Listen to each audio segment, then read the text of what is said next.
राधे राधे। बातन मन ही रिझाई सठ, जनिघा लसी कुल खीस। राम विरोध न उबरसी, सरन विष्णु अज ईस। कीत जी मान अनुज इव, प्रभुपद पंकज भृंग। होहि कि राम सरानल, खल कुल सहित पतंग।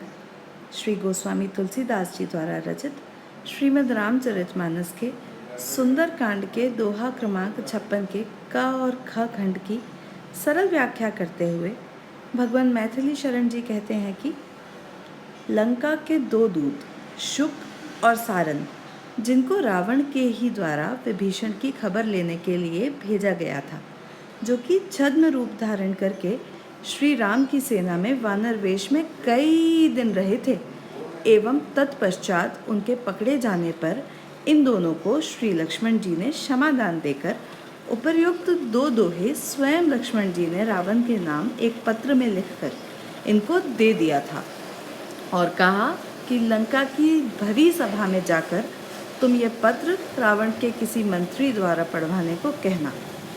श्री लक्ष्मण द्वारा इस पत्र में लिखा गया था कि हे रावण, व्यर्थ में अहंकारियों की तरह बातें करके समय बर्बाद न करो।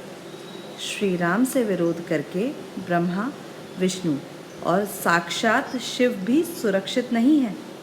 अब तेरे पास दो ही मार्ग हैं कि या तो अपने छोटे भाई विभीषण की तरह श्री राम की शरण में जाकर भगवान के दिव्य चरण कमलों की शरण ग्रहण कर ले, और नहीं तो फिर भगवान श्री राम के अग्नि रूपी बाणों में अपने राज्य और कुल के सहित बरसाती पतंगों की भांति जलकर भस्म हो जाने का निर्णय कर ले।